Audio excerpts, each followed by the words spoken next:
Valdes has always been this way. Yeah. And he's been all right the last couple of years, but incredible shot stopper. He's got great reflexes, but he always makes a goal-scoring mistake. He's prone to it. I hated watching this Classico. I really did, because first half was good to watch. You know, Madrid really, really dominated in the first half. Yeah. And then one stupid bad deflection. Actually, it was a ball that falls into the foot of Fabregas, and then a really horrendous deflection. And all of a sudden, what does Barcelona do? Play keep away for freaking 90 minutes. Come on, give me a break. Not 90 minutes, 40, whatever minutes. Well, you have a couple of people to blame here. Yeah. Ronaldo. Well, Ronaldo, yeah. What a baby. I can't believe this guy. What a choke artist. But you know what? It's always like this. He's the most selfish player on the planet that has ever played. Ever. Because he's unbelievable against weak teams. Right. And then he's unselfish against weak teams. Right. He's a team player, and he doesn't dive. No antics. Doesn't complain and cry and everything. Nothing. And then you play him against a top team, and he reverts back to this 10-year-old boy. He choked. He chokes. Well, first of it's all, all mental. He's not strong enough mentally. He doesn't let anybody else take a free kick, so he likes to hit that wall every time. Oh, my God. He's not focused, right? And then, oh, my God, he had a couple of just open goals, and he blew it. It could have been 2-2 right towards the end. Instead, it was 3-1 in the next play. But that happens. That happens to everybody, even in big games. But it happens to him every freaking big game. It does happen to him every big game. But here's the big difference, because I'm talking about how it's psychological. Yeah. And let's think about the second goal, the one that was unfair. Yeah. That was an unfair goal. Right. They scored the second goal, Barcelona. Yeah. And you see Ronaldo's reaction. He was the first one on the screen there when they scored the second goal off the deflection, which he didn't deserve. And he puts his head down. Yeah. And he starts flapping his arms like a little boy that is not allowed to buy whatever toy he wants. And he's so just like a little hissy fit. And then you think about Eusebio, the Portuguese legend. How would he react if he's playing for Real Madrid and Barcelona scores that goal unfairly? What do you think he does? Well, yeah, he's going to pick it up. He's going to grab the ball. He's going to run to his goal. He's going to grab the ball, and he's going to run right back to the midfield, and he's going to start the game right back up. And Ronaldo puts his head down, and he starts throwing his arms up like a little baby. I didn't even notice that. I was too busy noticing Xavi Alonso doing the exact same thing. He was complaining. Xavi Alonso was gone. He gave up. He just gave up. After that second goal, he gave up. Yeah, I don't understand. And he was off the whole game. The whole Madrid team has got an inferiority complex against Barcelona. They do. And it was all mental, because they could have came back in that game. I really believe they could have at least tied that game. But let me tell you something else. Let's talk about starting lineups. No, listen, before you get there.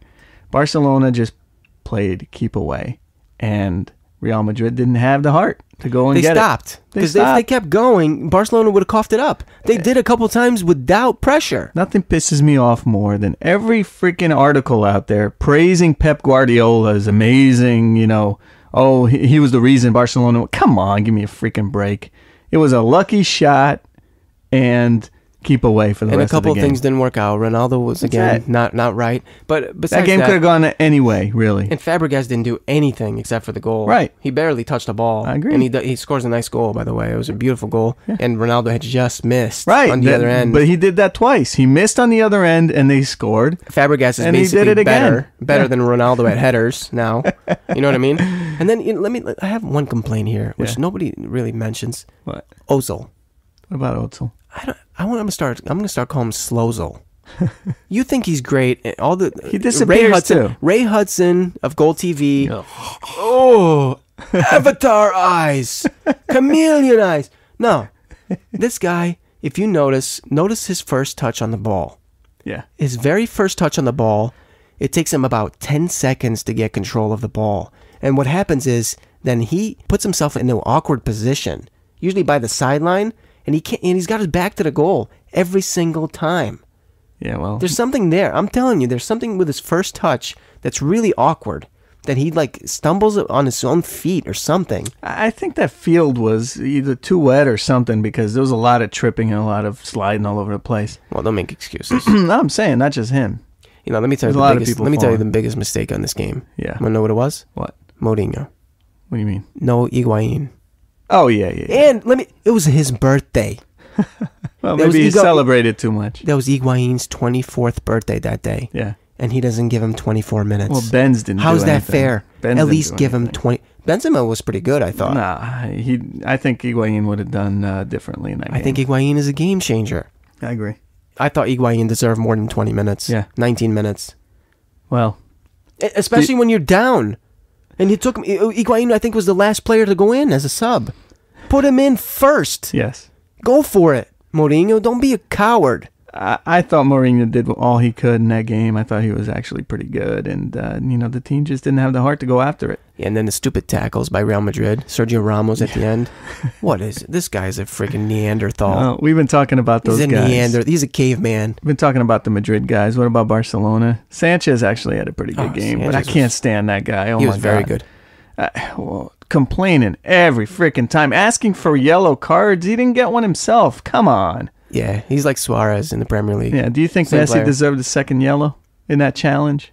Maybe. It was close, but he's never going to get that second yellow. Not ever. They were saying, somebody said that the referee was reaching in his pocket. And didn't do it. Why? Because it's Lionel freaking Messi. He reaches in his pocket and he sees who it is. And because the crowd went nuts, the players flopping everywhere. And he reaches in his pocket and sees number 10 and puts it back in. He sees number 10. Turn off your freaking phone. Sorry. What the hell? I don't know. It's a professional show. Yeah, and I got another appointment. What do you want from me? Listen, the referee saw number 10. He saw, Messi's baby face.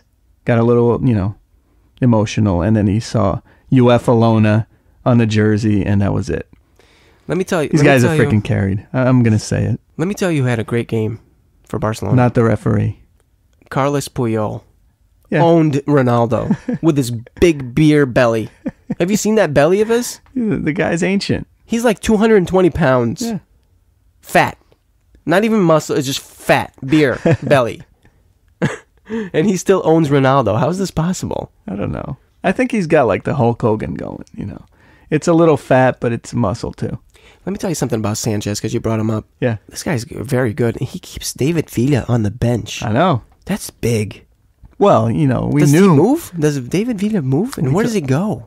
No, he stays. He stays because You think he stays on the bench happy? He's gonna get his playing time, and I don't think he does. Sanchez or Messi, somebody will go down. I don't know. Fabregas, somebody will go down, and then they'll need him again. What if they don't? What if they don't for the rest of the year, and he doesn't? He gets a few minutes here and there. Well, he could be. Well, let's just pretend like he moves. Where do you think he goes? England. Where do you think he wants to go? He's not going to go anywhere but England.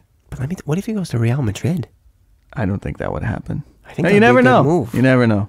It could happen. That would be great for Real Madrid. That would be unbelievable for Real Madrid. They need a player like that.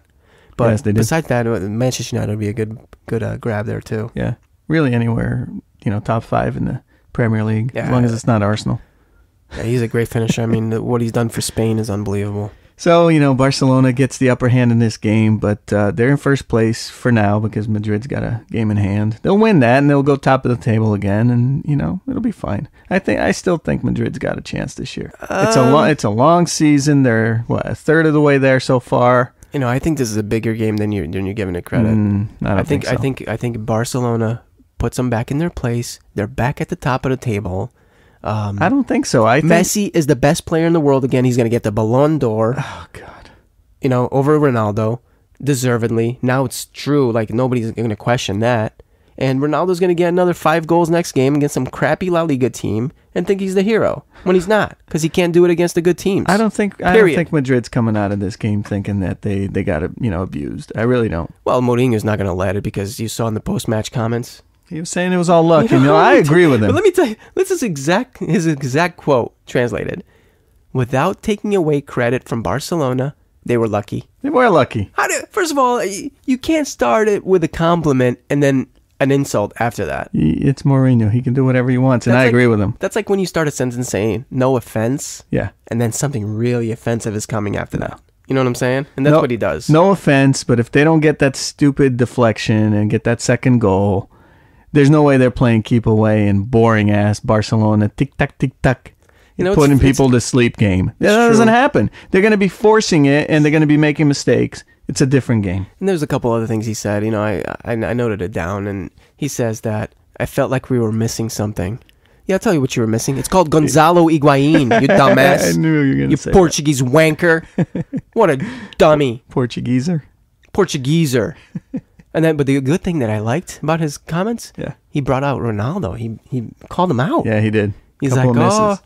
yeah, Ronaldo. He brought up his misses. I've never heard him doing that. It's good. He says, oh, Ronaldo normally makes these, but in this particular game, he didn't make them. It's good. Wow. He needs to put him in his place. He can't be praising him all the time. But let me tell you why he did that. He didn't do that to call out his actual misses. He did that because he knows that Ronaldo didn't follow the strategy. Right. Because he always changes in the big games, and he plays for himself and not the team, and he plays for the team in every other game. Right.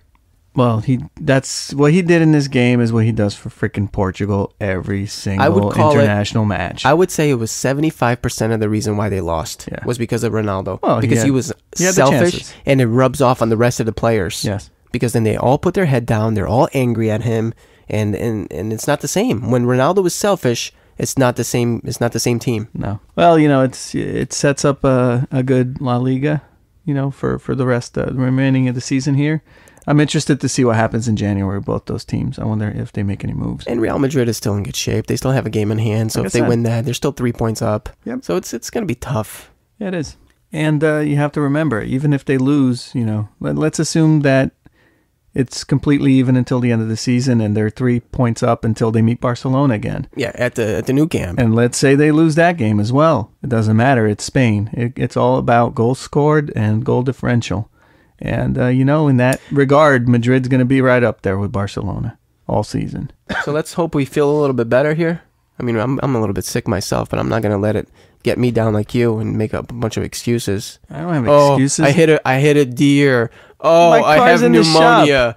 Oh, I went to Texas. I have 4 different medications. It's all excuses. I went to Texas and I have pneumonia and I hit a deer. Give me a break. Just come in. I don't have a car. Am I